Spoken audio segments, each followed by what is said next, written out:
Okay, shooting the old Ithaca Manier.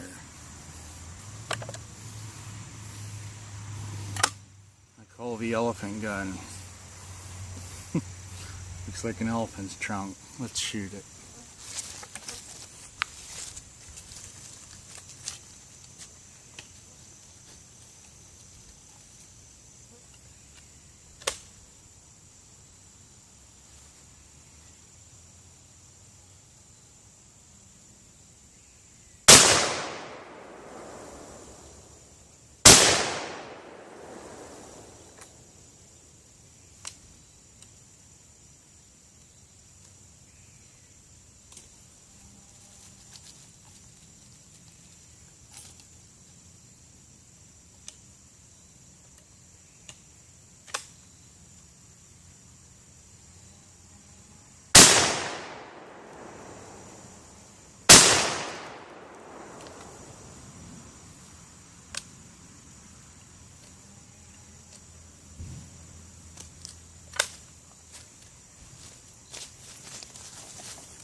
That shot pretty nice. Okay, usually I don't start the video with the shooting part, but I did today. Figured I'd mix it up. Alright. This was the right barrel.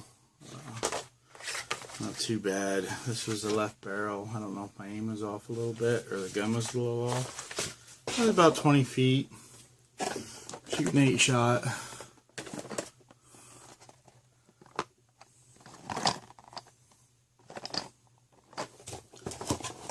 Low brass.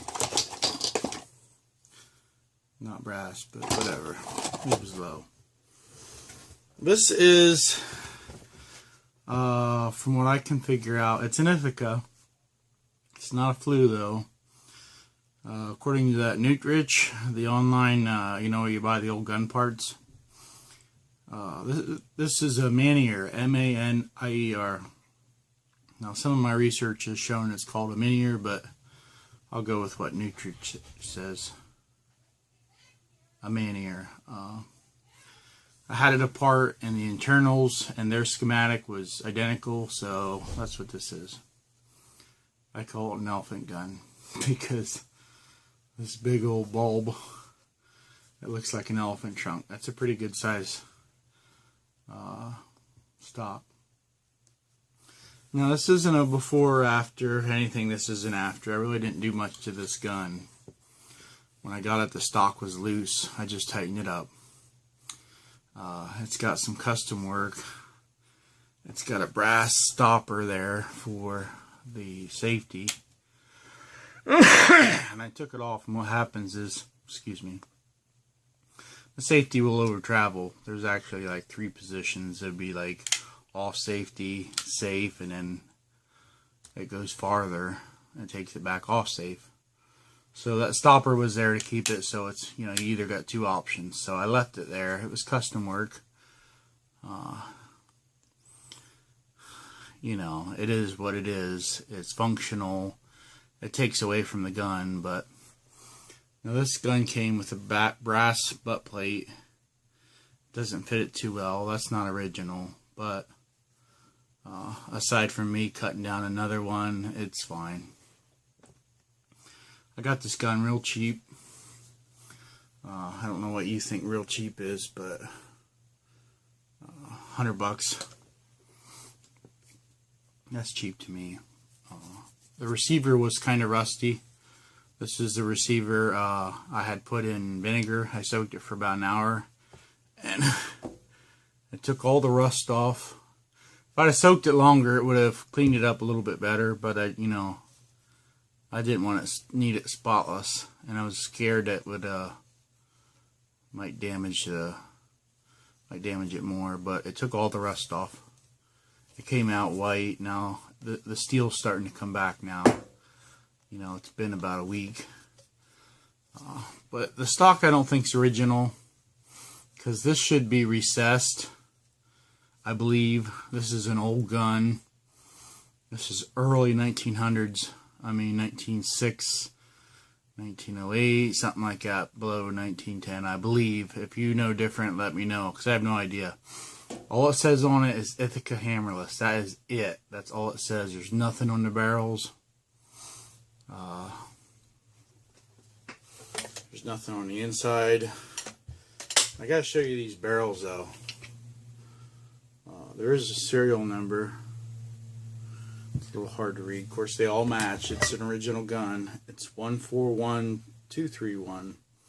It is a field grade 12 gauge because it has the S12 stamped on the receiver. There's no case colors. There wasn't when I got it. So all there was rust. So I just cleaned it up. I don't know if I'm going to blue it. I doubt it. I don't really worry about it getting rusty because it's not something I'm going to shoot every day.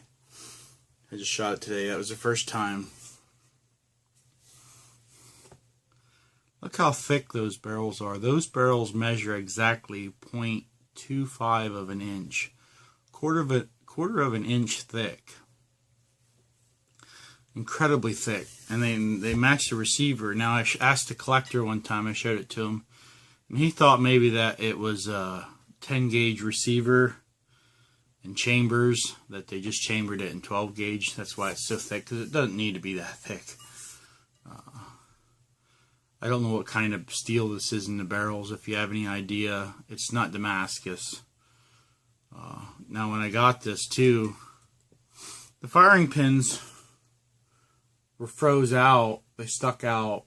Now when you cocked it, they would go back, but they were froze out pretty good, at least at one time, because someone had fired it or tried to open it and the firing pins were froze out above this ejector, and they forced it open and it bent this ejector down.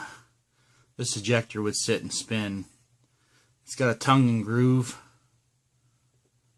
Okay, and it was the tongue was completely out of the groove. It was bent so bad.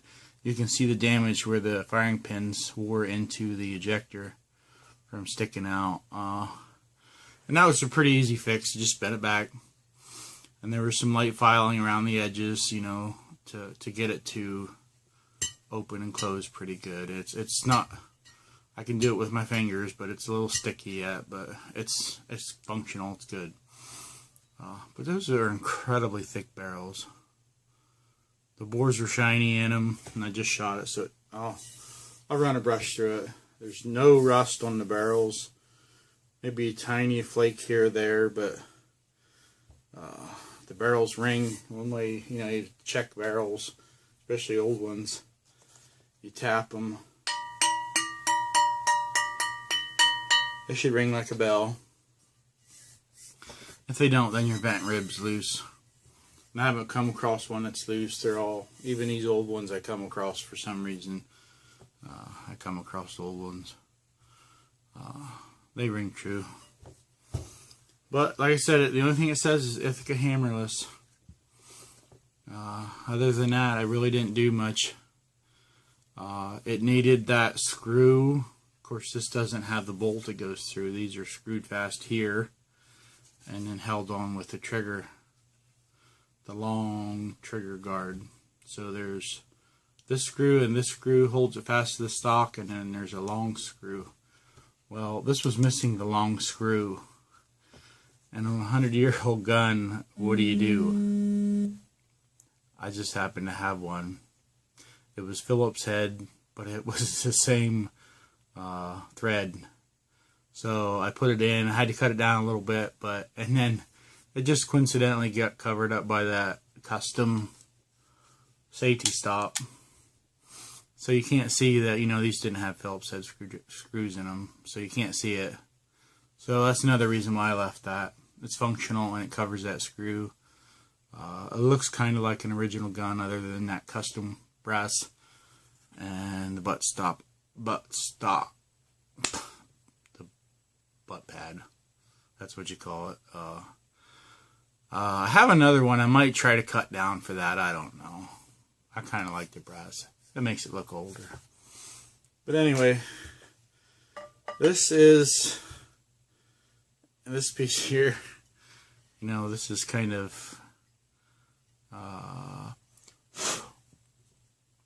think the Flues had these. That works. Everything else works on it. So for a $100 vintage double barrel, it snaps into place, it locks, everything else works, all the numbers match.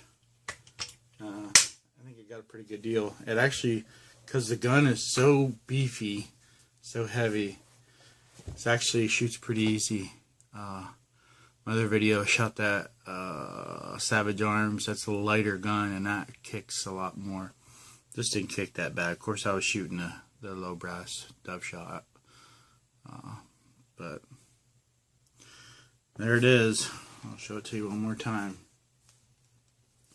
This is easily a 100-year-old gun, which I call the elephant gun because that stock just looks like an elephant's trunk. Not to mention the really, really big barrels. If I had my mic, I'd show you. They're thick. They're 1/4 inch thick there at the chambers.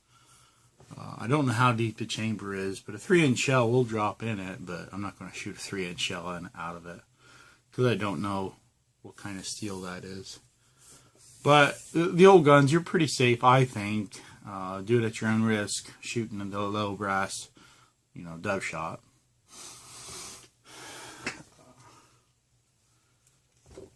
There she is, and like always, I want to thank you for watching.